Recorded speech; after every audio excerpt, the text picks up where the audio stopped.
Olá, pessoal. Hoje eu vou falar para vocês sobre o nosso webinar de segurança em barragem e pilhas de mineração, dando ênfase para as resoluções da ANM 95 de 2022 e as normas brasileiras, a BNT 3028 e 3029. Eu sou Baruch Costa e aqui nós falamos da Hidrogel Engenharia e Gestão de Projetos. Uma breve apresentação pessoal, né? Eu sou engenheiro ambiental, formado pela UFMG em 2018, mestre em saneamento, meio ambiente e recursos hídricos pela mesma universidade e em processo de finalização do meu MBA em gestão de projetos, né, na USP agora em 2025. Atualmente eu acumulo 10 anos de experiência com recursos hídricos, né, contando aí, né, período de iniciação científica, pesquisa, estágio e 5 anos, né, de experiência em consultoria de mineração e meio ambiente. Ao longo da minha atuação profissional, né, eu já participei de diversos estudos em vários estados do Brasil, né, tendo realizado aí monitoramento fluvial, projetos conceituais, básicos e detalhados, de disposição de rejeitos estéreos em pilha, alteamento, fechamento e descaracterização de pilhas e barragens, de disposição de rejeitos estéreos, estudo de ruptura hipotética de barragem, estudo de precipitação máxima provável, revisão técnica de engenharia, análise de risco, dentre outros diversos projetos, né, que eu tive a honra de poder participar ao longo da minha carreira, né. Atualmente, estou como gerente de projetos aqui na Hidrogel Engenharia e Gestão de Projetos, e esses são alguns dos nossos clientes, né, que a gente tem contribuído, né, com o avanço, né, das suas atividades minerárias. E aqui, resumindo, né, a nossa atuação dentro da Hidrogel são 4 pilares principais, né. O primeiro é a gestão de resíduos, né, uma abordagem sistêmica, aí desde o início da produção do resíduo até a sua disposição final, eventual reaproveitamento, né, dando ênfase para o setor minerário, né. A gente também atua com a gestão de recursos hídricos, né, com modelos hidrogeológicos, hidrogeoquímicos, hidrológicos, né, e cursos e treinamentos, né, capacitação e conscientização, né, dos desafios ambientais, e a gente procura expandir esses cursos e treinamentos não só para o nosso núcleo aqui da Hidrogel e parceiros, mas também para o público em geral, né, cuja surgiu essa ideia, né, dos nossos webinars e que faz parte desse nosso pilar. Além disso, nós também temos a plataforma Aquatec, que é uma plataforma de monitoramento e gestão de dados de qualidade de cursos d'água, águas subterrâneas e efluentes. Então, vamos direto ao ponto, né? O objetivo aqui do webinar, né? Ele é basicamente contribuir para o debate e divulgar conhecimento de temas que nós consideramos de extrema relevância no cenário atual do nosso país, né?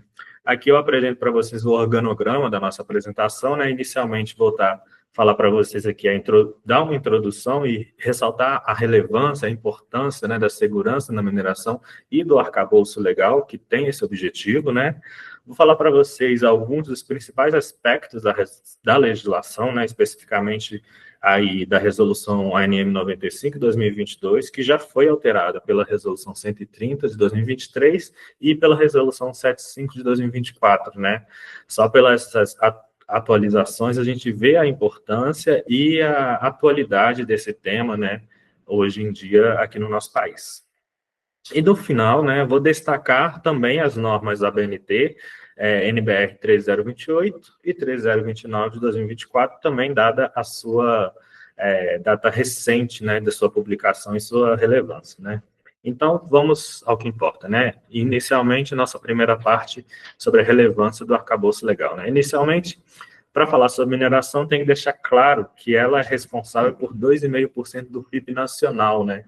Então, empregos, royalties, investimentos, toda atividade minerária, ela tem uma participação de alta relevância dentro do nosso PIB, né? Do Produto Interno Bruto do país.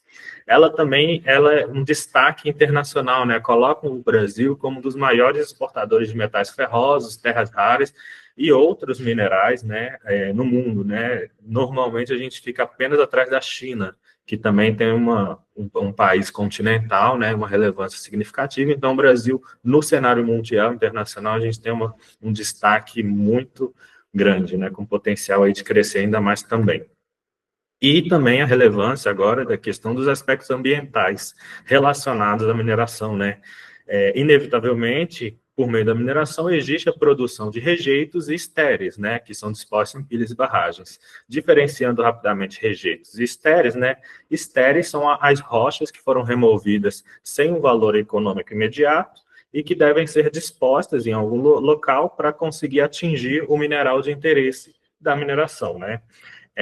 Os rejeitos, por sua vez, ele provém do mineral, após processamento mineral, extrai-se a parte que tem interesse, que geralmente são os metais, ou as terras raras, ou qualquer outro elemento químico de interesse, e o que sobra desse processamento a gente comumente nomeia como rejeitos, que também deve ter um destino adequado de acordo com essas características físicas e químicas. Outros aspectos também, como sociais, culturais, devem ser considerados que estão diretamente conectados à nossa mineração. Então, vou falar um pouco geral e dar um pouco da relevância disso. Inicialmente, a gente não pode esquecer das tragédias que ocorreram, né? Aí, em novembro de 2015, né, em Bento Rodrigues, né, aconteceu o rompimento da barragem, né, que era gerida aí pela Vale, né? O impacto foi gigantesco, né? 40 milhões de metros cúbicos de rejeitos foram liberados, né? As consequências, a gente ressalta aí que houveram 19 mortos e a destruição total do distrito de Bento Rodrigues, né? Histórias de famílias todas foram perdidas naquele local porque não houve tempo suficiente, né, para fazer a remoção, resgate dessas famílias, de suas fotos, dos seus patrimônios culturais. Então, infelizmente, tudo isso foi perdido, né? São danos muitas vezes incomensuráveis, né, intangíveis. E outros danos ambientais, o principal, né, que foi a contaminação da bacia do Rio Doce, que abrange 2 estados, né, Minas Gerais e Espírito Santo, né, e que mesmo após 10 anos ainda são identificados passivos ambientais, sociais, culturais e psicológicos na população e no meio ambiente, né. Então, foi um dos, se não o maior, né, impacto ambiental provocado por mineração, né, no Brasil, e um dos maiores do mundo também. E aqui também a gente não pode esquecer, né, da tragédia de Brumadinho, que ocorreu aí em 25 de janeiro de 2019, né? Foi um volume de 12 milhões de metros cúbicos de rejeitos lançados abruptamente sobre a bacia do Rio Paraopeba, né? No total, foram 272 vidas perdidas, né? O que faz com que esse seja o maior desastre humano em mineração no Brasil, né? Também um dos maiores do mundo, né? Dentre diversas causas, né? A gente destaca aí, né, que a questão dos rejeitos propensos à liquefação. Então, a gente vê eles em um momento com comportamento sólido, estático, e em poucos instantes depois eles têm o potencial de tomar um comportamento liquefeito. E também, né, monitoramento insuficiente da infraestrutura geotécnica, né, que é a barragem. Aqui a gente destaca algumas lições aprendidas desses desastres, né, dessas situações horríveis que a gente torce e trabalha para que nunca mais venha a acontecer no nosso país, né, a questão de falhas no monitoramento, né, sistemas inadequados para detecção precoce, né, planos de contingência, né, que ainda tinham poucos protocolos ou eram ineficazes durante a emergência que foi observada, né? A fiscalização insuficiente, né? Seja por N fatores, principalmente a questão de órgãos com uma estrutura inadequada, né? Sem estrutura, poucos analistas, poucos engenheiros que conseguissem ir e intervir previamente, né, a situação que se sucedeu, e também a questão de responsabilidade corporativa, né, que é necessário ter uma maior transparência e compromisso, né, seja da mineração, seja dos órgãos fiscalizadores, e seja do poder público também, né, em levar essa questão a sério, né. Infelizmente, às vezes a gente aprende assim com esses tipos de catástrofes, né. Então, aqui falando um pouco sobre a estatística de barragem no Brasil, né, nós temos cerca de 900 barragens, né, segundo o Sistema Brasileiro, né, de Informação de Barragem de Mineração, da ANM, né, foi atualizado esse número agora em 2025. Dentre aí as 900 barragens, existem 82 com categorias de alto risco, 309 em médio risco e 520 em baixo risco. Porém, além disso, chama a atenção a existência de mais de 1.000 pilhas de mineração e ou estéreo em todo o território nacional. E ou porque muitas pilhas são de disposição de estéreo, outras de disposição de rejeito adensado e outras de codisposição, que inclui os dois materiais. Atualmente, não existe uma legislação que define, né, o dano potencial associado à categoria de risco de pilha de mineração, o que faz com que tenha uma diferença para com as barragens, apesar de que já é consenso entre os maiores estudiosos de mineração e geotecnia de que as pilhas podem sim causar danos tão bons, se não até mais drásticos do que as barragens, né? Após as rupturas das barragens, né, em Bento Rodrigues, em Mariana, houve, né, também essa questão de fuga das barragens e indo todos em direção às pilhas, né? Todavia, a gente tem muito conhecimento acumulado, técnico-científico, em relação a barramentos, e esse conhecimento de pilha ainda está sendo adquirido e desenvolvido. Muitas incertezas sobre pilhas, quando principalmente elas ultrapassam mais de 100 metros de altura, os parâmetros geotécnicos já não se comportam como a gente tem estudado, né? É muito difícil prever o comportamento, principalmente quando são pilhas com materiais de comportamentos distintos, como estéreo e rejeito, e também ao longo de décadas que teoricamente vai estar empilhado esse material. Então, a gente tem que ter muita atenção com essa fuga das barragens, uma ênfase demasiada para as pilhas, né? Nós temos que utilizar as tecnologias e o conhecimento técnico que adquirimos ao longo das centenas de anos que mineramos aqui no nosso país, né? E fora do país também, né? Então, gostaria só de chamar a atenção para esse ponto de pilhas e barragens. Agora vamos para a segunda parte da apresentação, né, que são alguns dos principais aspectos da legislação, né. Vou dar uma ênfase agora para a resolução NM 95 de 2022, que foi, como eu falei, né, alterada pela 130 de 2023 e a 175 de 2024. Para falar da resolução NM 95 de 2022, a gente tem que voltar um pouco na história. Eu não voltei tanto assim, voltei apenas até a promulgação da Lei Federal, né, da Política Nacional de Segurança de Barragem, que é a 2.334, promulgada em 2010, né, que trouxe as bases para a classificação de barragens, né. Nesse período e até antes disso, outras resoluções e legislações foram promulgadas, né, como até mesmo dentro do, até então, né, o DNPM, né, que é o Departamento Nacional de Mineração, era o Departamento Nacional de Mineração, né, porém aí pós Bento Rodrigues, né, a gente já teve um forte apelo, né, muito justificado por mais segurança, inspeções, monitoramento dessas estruturas geotécnicas de grande porte, né, então a gente tem a criação da Agência Nacional de Mineração, né, pela Lei 3.575 de 2017. Então, é importante a gente saber também que a própria ANM só foi criada agora, em 2017, não tem muito pouco tempo, né? E, desde então, novas regulações, fiscalizações, regulamentos, né, resoluções têm sido aprimoradas e desenvolvidas, né, para as barragens e também agora para as pilhas, né, de mineração.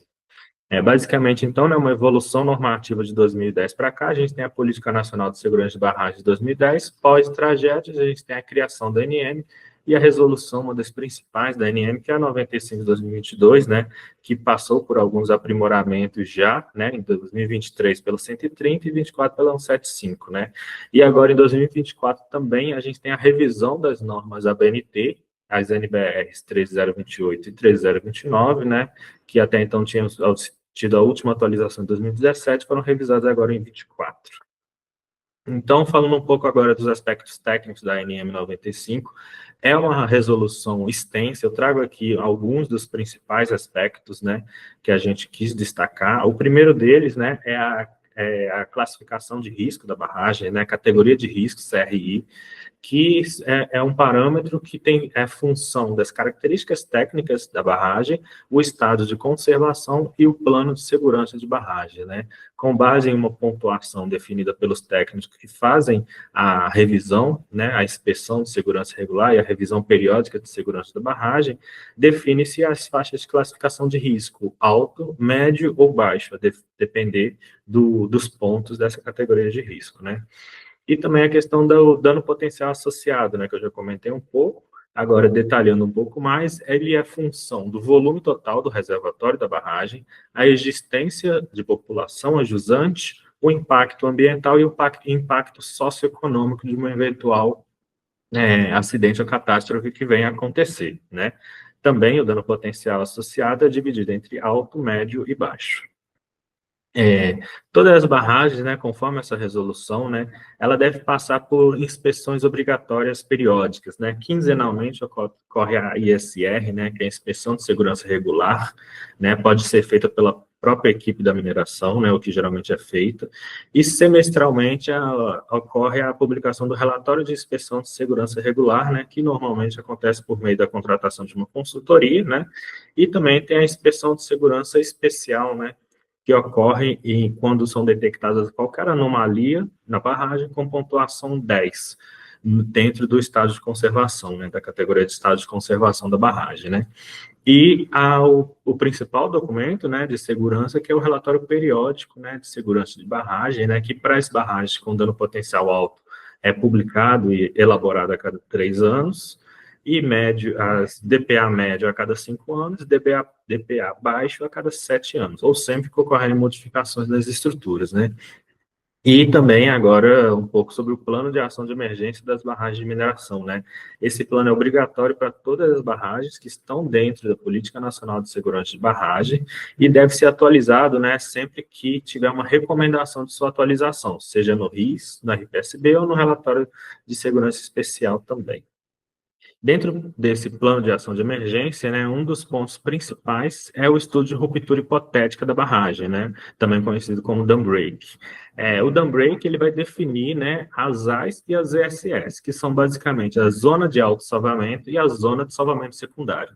A zona de autossalvamento, né, é compreendida como o vale ajusante da barragem, abrangendo 10 quilômetros ou 30 minutos, atingida pela onda de inundação, né, e os 30 minutos é justamente o período em que, a partir do momento que ocorre a ruptura hipotética, simulada, 30 minutos depois até onde essa onda chegou, né? Então, a gente define aquilo que for mais crítico, né? Se inicialmente chegou 30 minutos, as AIS vai ser 10 quilômetros. Se inicialmente chegou 10 quilômetros, as AIS deve ser 30 minutos, né? A zona de salvamento secundário, né? A gente tem aí que é a zona atingida pelo dam break, após das AIS, né? Até o ponto em que não existem mais danos provocados pela mancha de inundação, né, em infraestruturas civis. Existem diversas metodologias para definir esse ponto em que, teoricamente, não são mais provocados danos, todavia, a legislação não define qual que seria exatamente essa recomendação. Muitas vezes, assume-se uma diferença, né, da onda de inundação para a cheia natural, ali de 2 pés, ou aproximadamente 60 centímetros, né. Atualmente, né, existe uma norma específica para o estudo de dam break, dada a sua relevância dentro desse estudo de barragens, né, que é a BNT NBR 17188 de 2024. Não detalho ela aqui, né, justamente devido à já extensão das normas que a gente está discutindo, né, mas trago também a informação que, por exemplo, é proibida a implantação de barragem, hoje em dia, com comunidade permanente na zona de autossalvamento, né? Ou seja, não é permitida mais a implantação de barragem com comunidade localizada nas AIS. Todavia, existem barragens, né, antigas que existem comunidades nas AIS, né? E a partir de então, existem 3 alternativas para o empreendimento, né? Ou a descaracterização da barragem, ou resgate da população, realocação de toda a população, resgate do patrimônio histórico e cultural, né, de que está ali à mercê das AIS, ou então a garantia da estabilidade efetiva, né, que são definir parâmetros bem conservadores, alguns dizem até ultraconservadores, para garantir a estabilidade efetiva da estrutura, né. Diversos mineradores estão seguindo cada um por um caminho diferente para conseguir atender essa nova resolução. Explicando um pouco, né, dessas restrições locacionais, né, eu já apresentei aqui, né, que não é permitido mais comunidade nas AIS, né, e também essa resolução 95, ela restringe o método de alteamento a montante de barragens, né, é importante diferenciar esses métodos de alteamento, né. A primeira figura aqui que a gente está vendo aqui apresenta, né, ilustra um alteamento do dique de partida com alteamentos a montante. A montante quer dizer aqui, né, no sentido para qual a água vem, né, ela vem aqui da esquerda para a direita, então a gente alteou para montante a estrutura, né, dispôs outros diques sobre o rejeito, né, independente do tipo de rejeito, foram dispostos dique de contenção, né, que compreende a barragem sobre o rejeito. Então, esse alteamento foi um alteamento a montante, hoje em dia é proibido esse tipo de alteamento. Também existe o alteamento a jusante, ou seja, no sentido para qual a água vai, né? Esse aqui é um típico alteamento a jusante. Claramente, a gente utiliza muito mais material para formar o dique, né? Mas no entendimento aí da resolução e dos técnicos que a elaboraram, é um alteamento mais seguro, né? E também o alteamento à linha de centro, né? Ou seja, a gente dispõe exatamente sobre o dique de partida, aumentando a saia da barragem aqui para jusante, né? Que é o talude de jusante da barragem.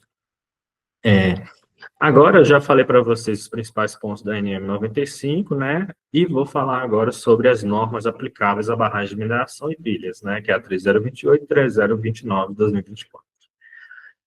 Inicialmente, né, a 3028, né, ela consta, né, ela se refere à elaboração e apresentação de projetos de barragens para disposição de rejeito, e a 3029 é a mesma questão, porém, para apresentação de projetos de disposição de estéreo e empilha, né, estéreo rejeitos, né, empilha, né, e elas têm muito conteúdo compartilhado, né, tendo em vista que são estruturas da mineração para disposição de rejeitos e estéreis, né, dentro do conteúdo compartilhado, né, a questão de a necessidade de estudos locacionais, a caracterização geoquímica do material que está sendo disposto, estudos hidrológicos, hidráulicos, estudos geológicos, geotécnicos, estudos sísmicos, né. Dentre ambas as legislações, né, as normas da BNT, né, elas definem aí a questão da necessidade de estabilidade de taludes, né, definindo critérios para definição dessa estabilidade, né, estudos hidrogeológicos, né, para prevenção de contaminações, monitoramento e fechamento, né, considerando uma abordagem integrada de todo o ciclo de vida, né, da mineração, e também a definição de uma linha de base ambiental, né, que é chamado background geoquímico, background ambiental, antes das intervenções, ou seja, né, antes de ser implantada a barragem, a pilha ou a atividade de mineração, recomenda-se que seja feito, né, o background geoquímico ambiental. Esse background vai definir os parâmetros químicos naturais daquela região. Muitas vezes a mineração é implantada em uma região que já apresenta parâmetros, por exemplo, né, de ferro, alumínio, manganês elevados, porque é justamente esses elementos que a gente tem interesse de minerar, né? E por conta dessa diferenciação em algumas áreas no país terem muito menos ferro, define-se essa linha de base ambiental, definindo quais elementos existem previamente à mineração, para que seja identificado futuramente se a atividade de mineração provocou algum dano, né, alguma contaminação, que é basicamente a alteração drástica dos parâmetros ambientais existentes na localidade antes de sua implantação. Por isso é muito importante ter esse background e que nem todas as regiões a gente vê isso acontecendo, né? Então, também é um ponto para chamar a atenção. Então, aí, né, sobre a 13028 específica para barragens, né, ela já apresenta, né, a questão dos estudos de ruptura hipotética, né, legislados aí também, né, regulamentados pela NBR e a BNT 17188, né, que deve levar em conta todo o arcabouço geoquímico, hidrológico e geotécnico, indicando em um último nível, né, um dos principais produtos é a definição das AIS e das ESS, né, que é as zonas de desenvolvimento secundário. Baseada aí, né, a questão de estudos geológicos e geotécnicos para implantação, operação e manutenção de barragens, né, que devem descrever a geologia e o comportamento geotécnico, não só do material disposto, mas também do terreno natural em qual o material vai estar apoiado e do material utilizado na construção dos barramentos, de suas fundações e etc., né. Os estudos hidrológicos e hidráulicos, né, que descrevem as condições hidroclimatológicas e dimensionam as estruturas hidráulicas conforme o tempo de retorno, né, o tempo de retorno vou explicar um pouco mais para frente, e a caracterização química do estéreo, né, junto dos estudos locacionais, né, porque essa caracterização química é ainda mais importante devido à possibilidade de alguns minerais, né, sulfetados, terem esse potencial de geração de drenagem ácida de mina, né, que é a chamada DAM, drenagem ácida de mina. A lixiviação de metais, radionuclídeos, que tudo isso deve ser comparado com o background ambiental hidrogeoquímico para definir se de fato houve algum impacto ou se de fato, as condições desse ambiente já eram dessas características químicas, né? Agora, 13029, 2024, sobre pilhas, né? Existe também um estudo de ruptura hipotética de pilhas, também conhecido como stack break. Esse stack break, ele, infelizmente, até o momento, não existe uma norma brasileira que regulamenta, né? Diferente da norma de barragem para dam break, né? Porém, dentro da norma de ruptura de barragem, a 17188, né, indica a importância de considerar, quando existir pilhas a jusante ou a montante de barragens, que tem que ser considerada uma ruptura sinérgica, né? Essa ruptura sinérgica é basicamente a ruptura em sequência de uma estrutura que está próxima a outra, né? Pode ser a montante, a jusante, lateralmente, ou qualquer outra vibração que tem que ser avaliada na estrutura próxima, né? Se vai ocorrer uma ruptura sinérgica ou não, né? Estudos geológicos e geotécnicos, hidrológicos e hidráulicos e de caracterização química também, igualmente, para as pilhas. E aqui só explicando um pouco melhor, né, a questão dos estudos geométricos e geotécnicos, né, deve ser avaliada aí, né, largura da berma, largura de crista, os coeficientes, né, de coesão e ângulo de atrito de cada um dos materiais, o nível d'água dentro do maciço e a montante da barragem, bem como a fundação, né, e a partir da análise de todos esses parâmetros geotécnicos, define-se o coeficiente aí, né, de estabilidade, né, da estrutura, né, coeficientes para a ruptura de talude global, né, ou seja, de toda a barragem, né, seja a montante ou jusante, né, a saia de montante ou jusante, considera-se 1,5, né, para os taludes entre as bermas, né, ou seja, para cada berma tem um talude, esse coeficiente de ruptura dos taludes entre as bermas, durante o período operacional é 1,3, durante o período definitivo é 1,5, né? Esse coeficiente é basicamente a relação entre as forças atuantes e as forças resistentes, né? As forças atuantes são as forças que levam a barragem a se movimentar, ou seja, principalmente aí, né, o reservatório, a montante, qualquer outro material disposto, a montante que vai empurrar a barragem, e as forças resistentes vão ser em função do atrito, do peso do material, da coesão do material, né, do ângulo de atrito das partículas, etc. E aqui um pouco dos estudos hidrotécnicos, né, hidrológicos e hidráulicos, né, que define aí a questão do tempo de retorno, né.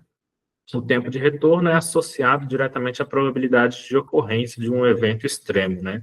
Aí, por exemplo, né, para a drenagem superficial, né, essa ABNT-NBR define que tem que ser adotado pelo menos 100 anos de tempo de retorno, né, para as drenagens, né, de baixa vazão, como canaletas de Bernoulli, e 500 anos de tempo de retorno para as drenagens de grande vazão, né, ou seja, canais periféricos, descidas d'água em degraus, que reúnem diversas outras estruturas de pequena vazão e levam uma vazão mais relevante.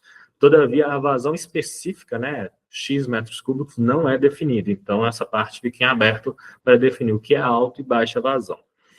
Dispositivos temporários, que são muito utilizados na mineração, né, essa ABNT-NBR já define também claramente o tempo de retorno que esses dispositivos devem ter, né.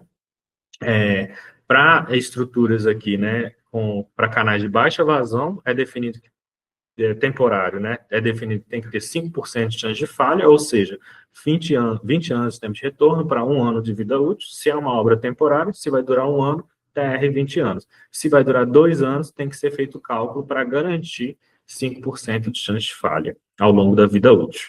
Se for estrutura de grande vazão, como canais periféricos temporários, de coleta e condução, por exemplo, a chance de falha máxima permitida é 2%, né? Então, a gente tem um tempo de retorno de 50 anos para 1 ano de vida útil, né?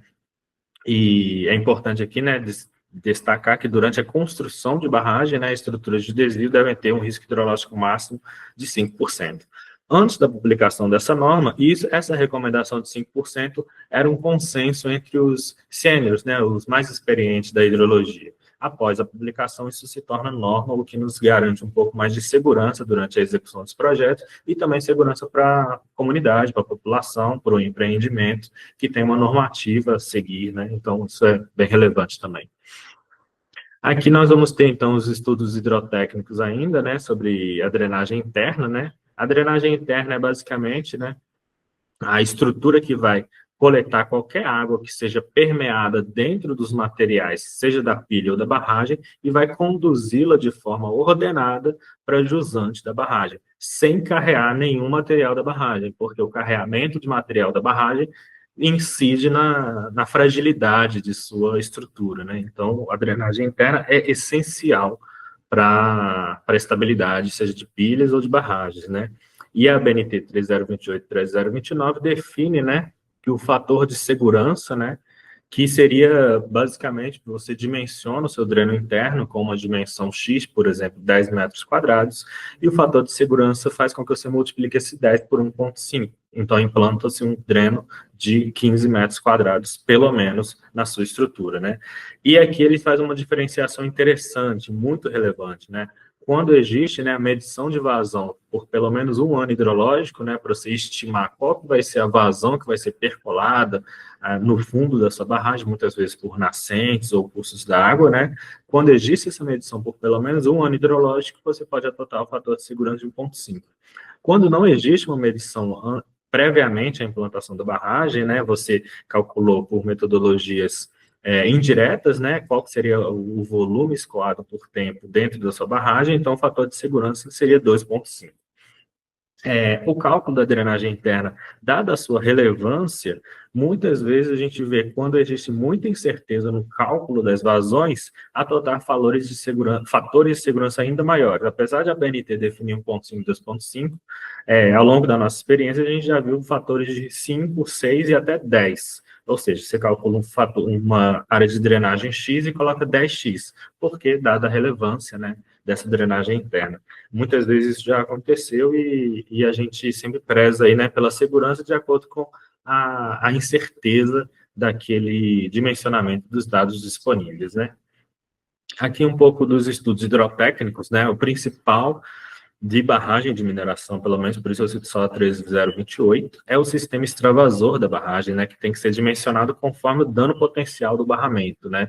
Para um DPA baixo, a gente tem aí, durante o período operacional, né, 500 anos de tempo de retorno, mínimo, e durante períodos de fechamento, né, da barragem, após o encerramento de suas atividades, né, durante o fechamento da barragem, 10 mil anos ou PMP. Para médio e alto, durante o fechamento da barragem, ela também tem que respeitar esses 10 mil anos ou PMP, e durante o operacional, respectivamente, 1.000 anos para médio, 10 mil PMP para alto. Ressalta-se que 10 mil PMP, a legislação deixa claro que tem que ser a chuva mais restritiva, né? Aquela que vai causar o maior sobrelevação dentro do reservatório da barragem, né? Então, deve-se calcular ambas, tanto a 10 mil anos como a PMP, as chuvas extremas, e adotar aquela mais severa, né? Ressalta-se aqui que a metodologia de cálculo de PMP e 10 mil anos, por serem diferentes, muitas vezes, às vezes a PMP vai ser maior, às vezes a chuva de 10 mil anos pode ser maior também. Então, aqui um pouco dos estudos hidrogeoquímicos, que eu acho que é bem relevante falar, que muitas vezes são divididos dos estudos geotécnicos e hidrológicos, né? A ABNT 3028 e 3029, né, recomenda, né, essa avaliação hidrogeoquímica dos rejeitos e dos estéreis, né, avaliar a interação desses materiais com o solo e com os recursos hídricos, né, por exemplo, a depender de um ambiente redutor ou oxidante, o comportamento químico pode ser completamente diferente, né, identificar os riscos, né, o potencial de lixiviação de metais, metais pesados, a geração de ácidos, né, drenagem ácida de mina, né, contaminantes, radionuclídeos, no curto, médio e no longo prazo, né, durante esse estudo hidrogeoquímico, ele tem que ser feito antes da implantação, porque após você ter uma barragem ou uma pilha de quase 100 metros, ou até mais do que 100 metros, e quando começar a gerar algum material ou elemento químico contaminante não previsto, a remediação é muito mais complexa, muito mais difícil. Então, por isso é importante prever e mitigar qualquer tipo de produção, né? Eventualmente fazendo uma co-disposição ou preparando uma estação de tratamento dimensionada para receber esses materiais que já são previstos de serem liberados. Medidas de mitigação, né, como eu estava citando aí, a questão de impermeabilização, caso gere algum material que pode percolar no lençol freático, né, a previsão de estações de tratamento, né, e também avaliar potencial de neutralização próprio, né, muitas vezes alguns estéreos podem ter, né, um potencial de neutralizar uma drenagem ácida, né, ou um estéreo que foi produzido em outra região pode ser trazido para a sua região de interesse para ser reaproveitado e disposto em conjunto para mitigar qualquer drenagem ácida ou qualquer lixiviação de metais que venha a ocorrer, né? E, por fim, né, a ABNT também recomenda, né, esse monitoramento contínuo, né, da drenagem interna, da drenagem superficial, um acompanhamento de longo prazo mesmo, né? Então, já encaminhando aqui, né, para as conclusões, né, é extremamente relevante, né, o atendimento às normas e resoluções, né, porque traz, de fato, enormes benefícios para o empreendimento, né, para a sociedade, para o meio ambiente e para os órgãos públicos, né. Então, a gente tem a redução de riscos, né, evita tragédias e passivos jurídicos, não só ambientais, sociais, culturais, mas jurídicos também. É importante ressaltar que, dentre as tragédias que citadas no início da reunião, da nosso webinar, até hoje estão sendo respondidas, né, em ambiente jurídico, e que estão sendo pagas, né, literalmente, pelas mineradoras responsáveis, né.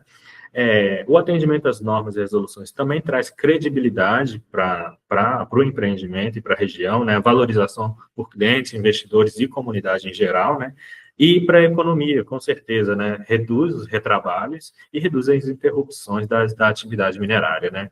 Então, aqui, por fim, né, só concluindo aqui, trazendo os serviços da Hidrogel, né, que a gente executa internamente, né, traz projetos especializados de pilhas, barragens, estudos hidrogeoquímicos, estudos de background ambiental, gestão de recursos hídricos, né, a gente propõe aí planos de monitoramento, né, instrumentação, análises laboratoriais, traz uma plataforma de gestão de dados de qualidade da água, né, que é o Aquatec, traz treinamentos, consultoria, a gente tem aí, né, a gente fundou recentemente, né, o Instituto Água é Importante também, para trazer conhecimento para a população, divulgar e compartilhar. E nós temos aí uma equipe multidisciplinar, né, de engenheiros, geólogos, químicos, biólogos, que a gente preza muito, né, pela conservação ambiental acima de tudo, né, e também pela sustentabilidade, né, econômica, ambiental, social, de todas essas atividades. Então, agradeço aí muito aí a paciência, né, e abro para uma discussão mesmo, né, não só necessariamente perguntas, né, mas gostaria de fomentar aí a discussão, dúvidas, alguém que queira complementar alguma informação, como a tecnologia e as normas vão acelerando, surgindo tão rapidamente, é interessante trazer novos comentários para que a gente converse, né, caso tenham dúvidas também podem perguntar, e no mais, agradeço aí a oportunidade e a paciência de todos.